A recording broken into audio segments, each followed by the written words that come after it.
Mesdames, Mesdemoiselles et Messieurs, bonjour, bienvenue dans cette nouvelle édition de votre journal de 15 heures dont voici les principaux titres. Le chef de l'État Ismaël Omar Guelleh a reçu aujourd'hui le nouveau président intérimaire de l'Académie régionale de la langue Somali. Et l'Institut africain de Djibouti a organisé une cérémonie dédiée à la remise des diplômes de la promotion 2019, 2020 et 2020-2021. C'était au Palais du Peuple. Le Sénégal, tombeur de l'Égypte, comme en finale de la Coupe d'Afrique des Nations. Le Cameroun, renversant contre l'Algérie, le Maroc, la Tunisie et le Ghana ont décroché leur qualif pour le Mondial 2022 au Qatar à l'issue des barrages retour de la zone Afrique. C'était les titres. Bonjour et merci de nous accueillir chez vous. Le président de la République, Ismaël Omar Guelleh, a reçu aujourd'hui au Palais de la République le nouveau président intérimaire de l'Académie régionale de la langue somalie, le professeur Abdallah Omar Mansour, accompagné de l'ensemble des membres du comité exécutif de cette institution. Le séjour à Djibouti des membres du comité exécutif de l'Académie régionale de la langue somalie a trait à l'organisation d'une série de réunions de l'instance en vue d'une dynamique nouvelle dans ses travaux. Il a trait surtout à la sollicitation officielle d'un appui au président Guelleh dans la réalisation des objectifs à l'ordre du jour immédiat de l'institution. La tenue d'un congrès en plénière, l'inauguration officielle de son siège et la célébration de son 10e anniversaire constituent les principaux points portés aujourd'hui à l'agenda de l'Académie régionale de la langue somalie.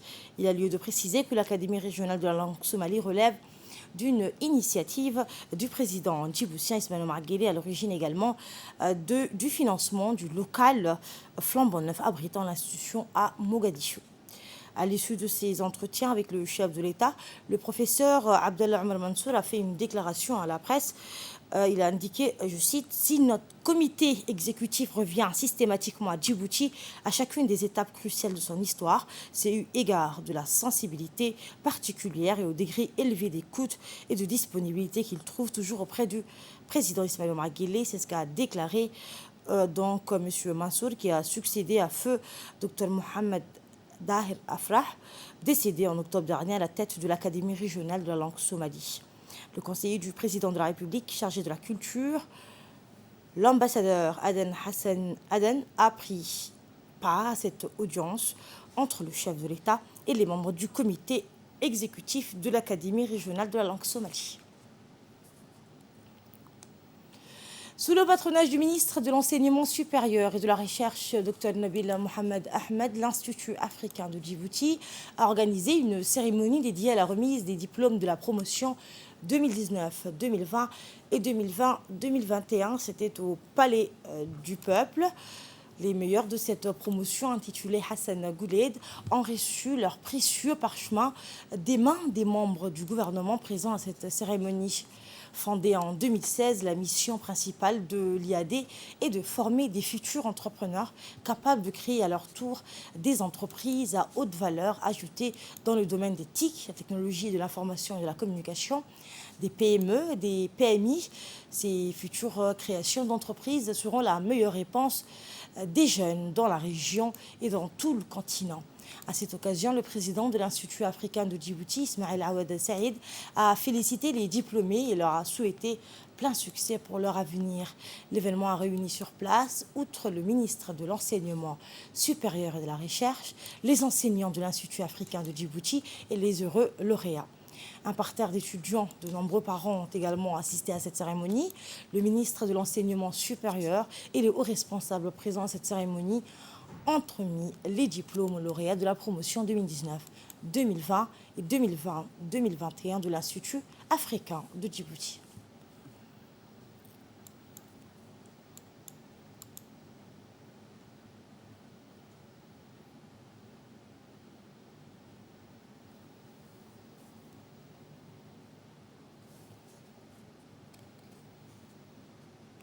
Le ministre de l'Enseignement supérieur et de la Recherche, Dr Nabil Mohamed Ahmed, a salué le dynamisme du président de l'Institut et a évoqué l'importance des parents dans l'enseignement. Nous l'écoutons.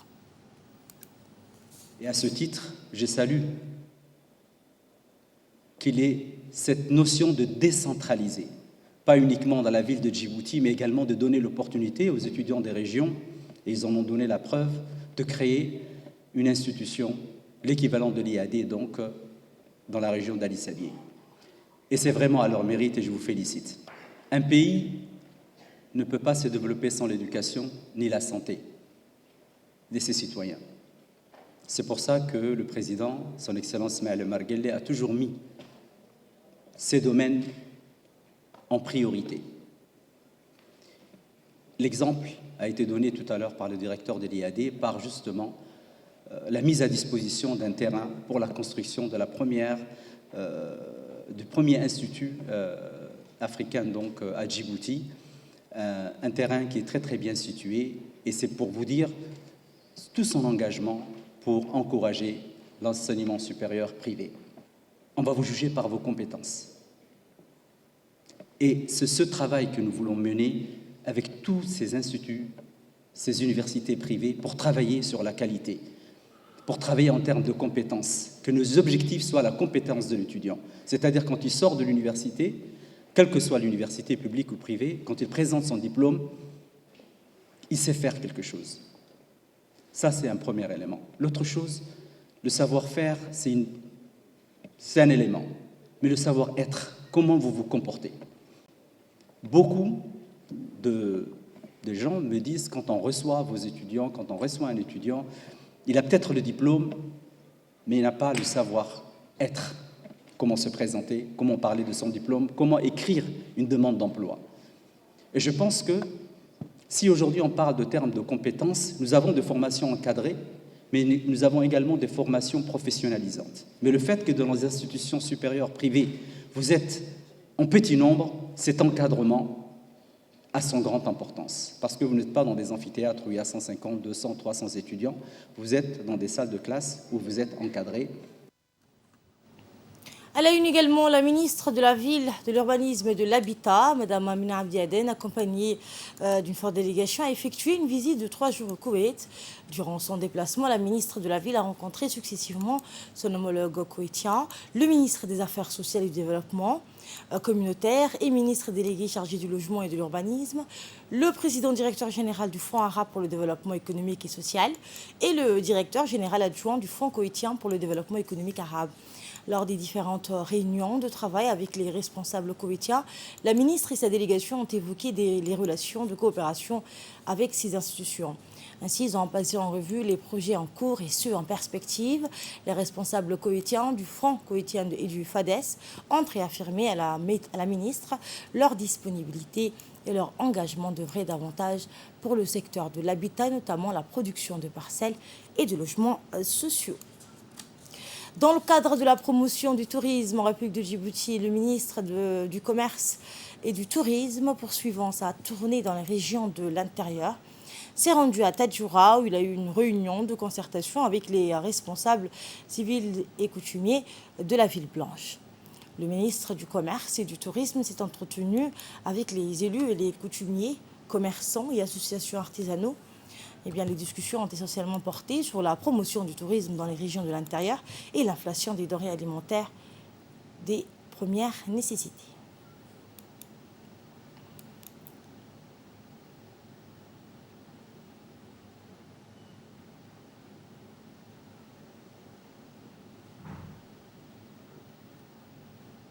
Écoutons pour plus de précision un extrait du discours du ministre du Commerce.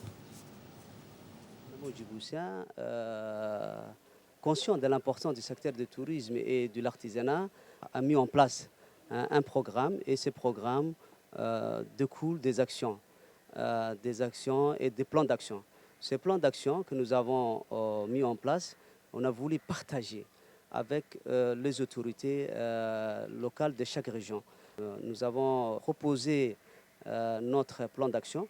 Nous avons discuté ensemble ce plan d'action, comment nous pouvons les mettre en œuvre. Et la participation était massive. C'est pour constater également les réalisations qui ont été faites, mais les structures aussi, l'environnement et un état de lieu complet de chaque site touristique. Nous allons prendre en considération dans nos agendas aussi. Donc la deuxième question qui a été soulevée, c'était la question concernant la hausse des prix. Nous savons pertinemment la hausse des prix, c'est dit par la conjoncture mondiale. ils ont compris aussi l'effort fourni par le gouvernement de Djibouti sous l'impulsion de son Excellence M. Samuel Guelleh pour maintenir un prix raisonnable, surtout pour tout ce qui concerne les denrées alimentaires de première nécessité. Dans l'actualité également, le ministère des Affaires étrangères a organisé aujourd'hui un atelier de consultation des OCS nationales sur les ODD à Djibouti. Objectif, sensibiliser et informer les responsables des autorités locales et des cadres responsables des associations et ONG nationales sur le processus de préparation du premier ENV sur le suivi des ODD à Djibouti et consulter les cadres responsables des autorités locales, des associations et ONG nationales sur leur rôle, leur participation, leur implication et leur contribution dans la mise en œuvre et le suivi des ODD à Djibouti, afin de favoriser une collaboration intersectorielle efficace et une participation inclusive. Le ministre a chargé le secrétaire général de son département de mettre en place un comité national de pilotage pour la préparation sur la mise en œuvre des ODD.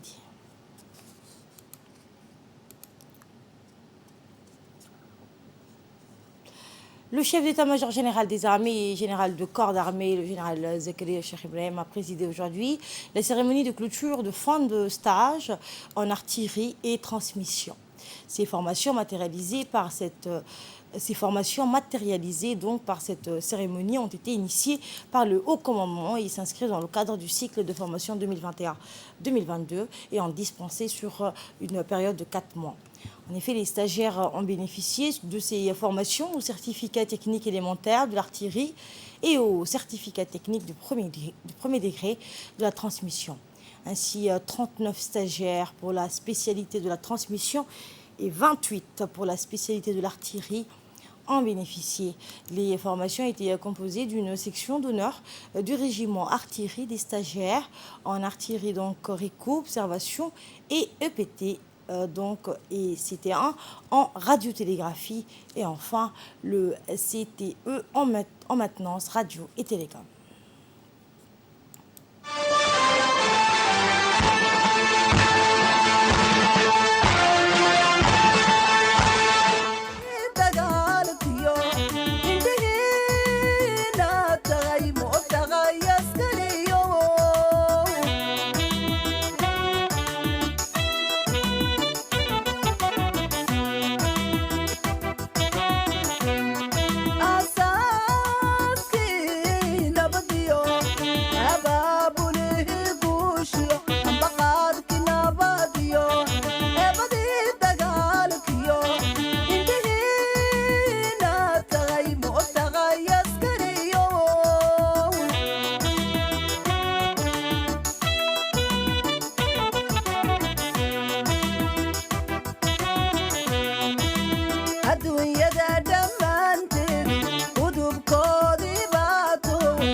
Au terme de la revue des troupes, le général Zakaria Cheikh Ibrahim a procédé à la remise de galons pour les stagiaires ayant effectué avec succès les dites formations en artillerie et transmission suite à la présentation des lauréats des différents stages.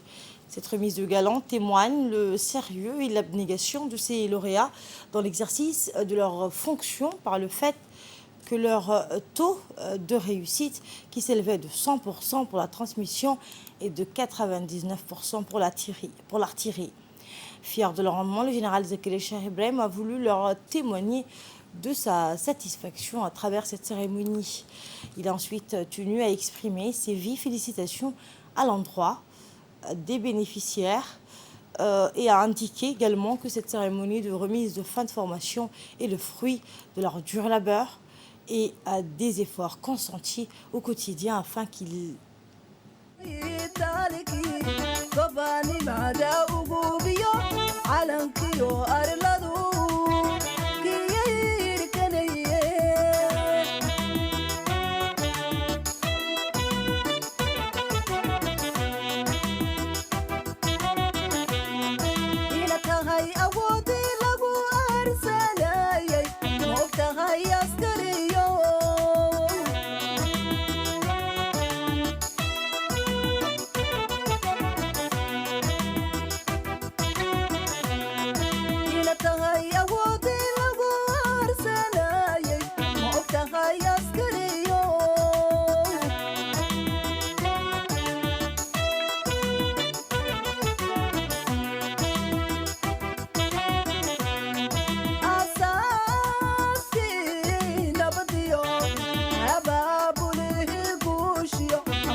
à l'issue des remises des galons, l'ensemble des participants ont été conviés à un petit déjeuner offert par le commandement militaire pour clôturer la cérémonie.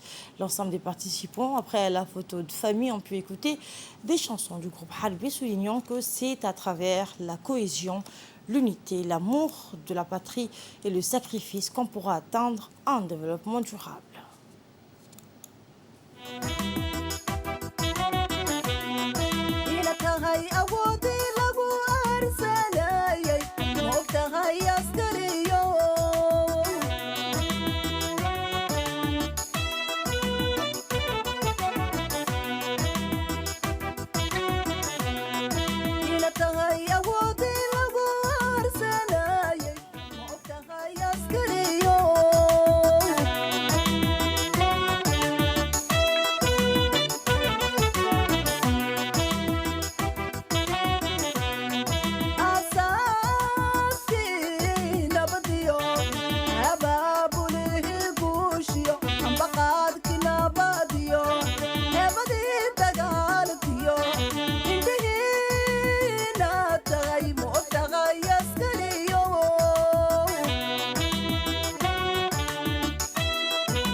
Dans le reste de l'actualité, le ministère de l'Éducation nationale et de la formation professionnelle a organisé ce matin une réunion, une cérémonie de remise des coins de lecture aux écoles primaires avec l'appui du projet de renforcement de la lecture.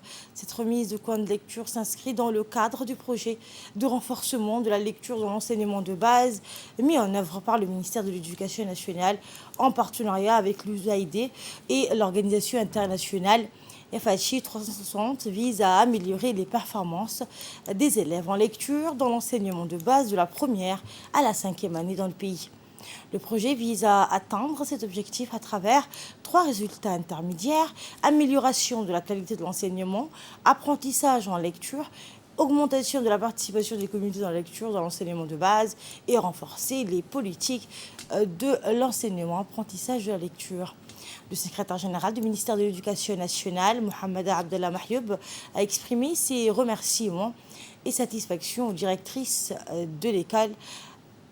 Il a rappelé que le développement personnel, il a également exhorté la directrice et les enseignants de prendre soin de ces biens matériels de coins de lecture.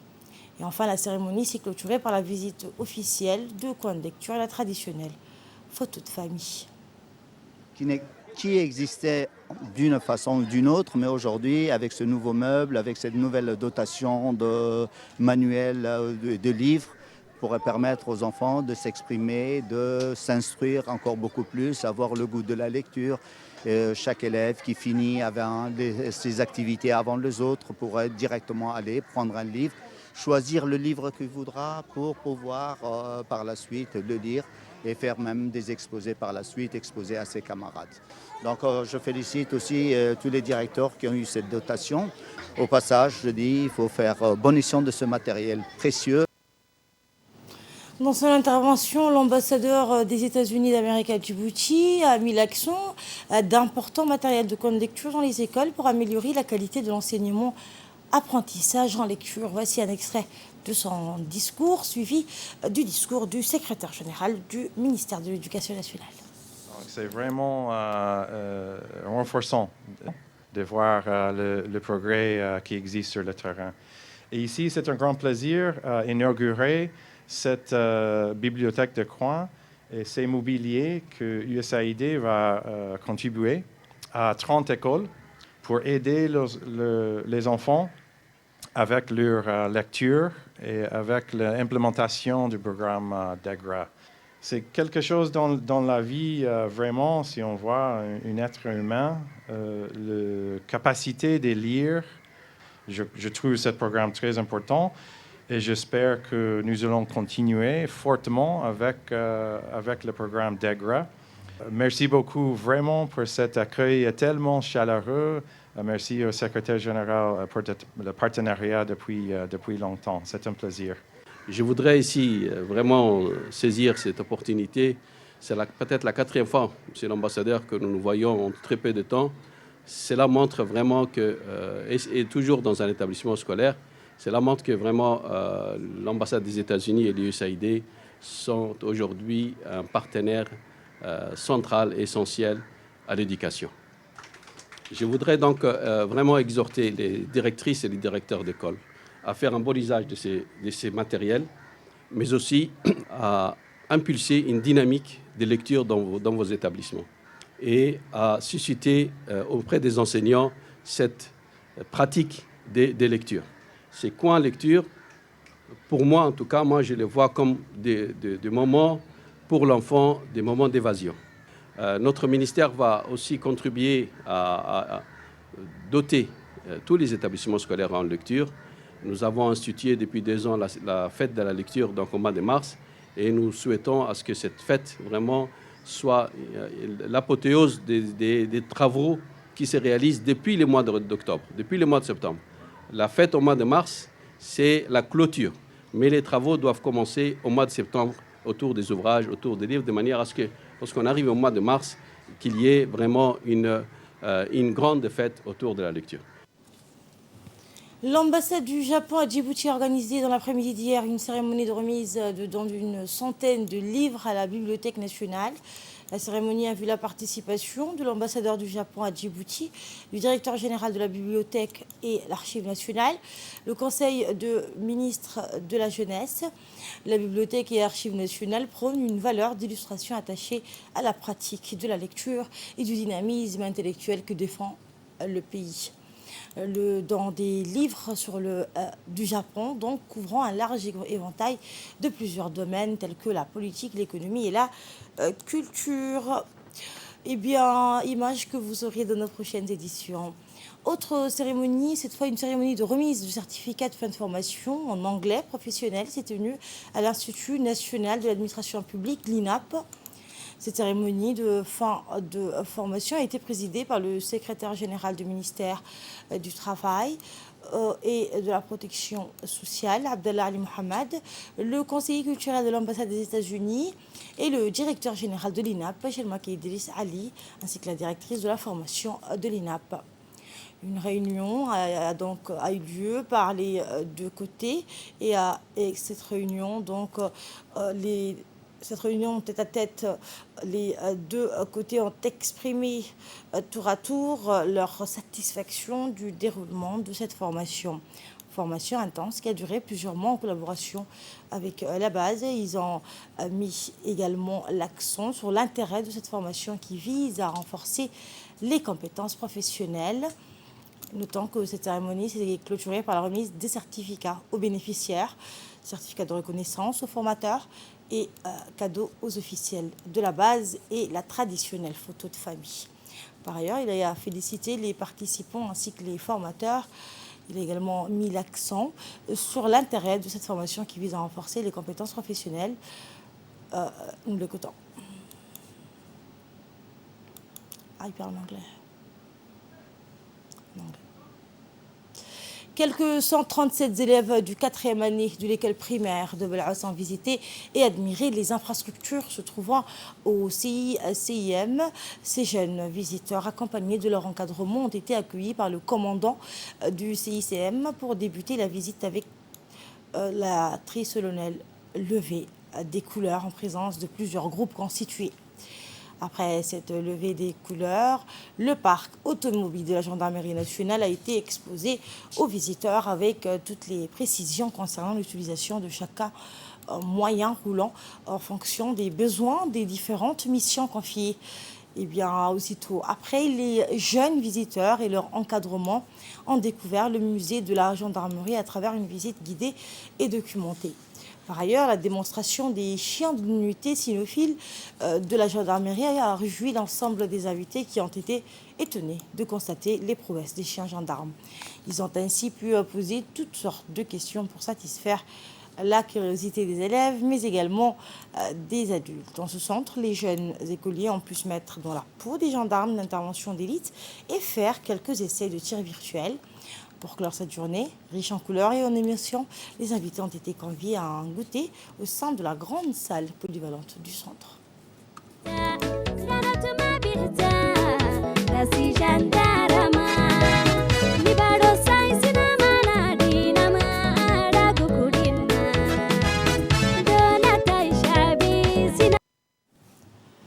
C'est avec une grande affliction et une profonde tristesse que nous avons appris le décès survenu hier de Feu Hassan Ahmed Fatah, né en 1952 à Zeyla. Feu Hassan Ahmed Fatah laisse derrière lui une grande famille. Ancien retraité des forces armées djiboutiennes durant une trentaine d'années où il a servi la patrie avec ferveur et patriotisme. Feu Hassan Ahmed Fatah était très connu pour son comportement digne de sagesse, humble et généreux. Le défunt était également très apprécié de tous ses compatriotes pour son accessibilité, sa sympathie naturelle envers sa communauté dikilloise. En cette circonstance douloureuse, la direction générale et l'ensemble du personnel de la radio-télévision de Djibouti adressent ses condoléances les plus attristées à la famille du défunt, en particulier notre collègue Mouhiedine, technicien à la RTD. Qu'Allah l'accueille en son paradis éternel. Je vous le disais en titre, le Sénégal tombeur de l'Égypte comme en finale de la Coupe d'Afrique des Nations. Le Cameroun renversant contre l'Algérie, le Maroc, la Tunisie et le Ghana ont décroché leur qualification pour le Mondial 2022 au Qatar à l'issue des barrages retour de la zone Afrique. Battus à l'aller 1-0 au Caire, les Sénégalais disputeront leur 3e mondial à la fin de l'année pour le plus grand bonheur des 50 000 spectateurs présents au stade flambant neuf de Diamniadio, près de Dakar. Terrible désillusion à l'inverse pour les supporters algériens. Victorieux 1-0 à l'aller au Cameroun, eh bien, les Fennecs ont été battus au bout de la prolongation par un but de Karl Toko. Le Maroc sera également du voyage après son large succès 4-1 à Casablanca face à la République démocratique du Congo. La Tunisie verra aussi le Qatar à la faveur de son succès 1-0 à l'aller au Mali grâce à Moussa Sissako. Et enfin, le Ghana a également obtenu son billet en allant faire match nul 1 partout au Nigeria. Et c'est ainsi que prend fin cette édition de la rédaction. Merci à la régie. Merci à vous de l'avoir suivi. Très bonne suite de programme sur Télé Djibouti.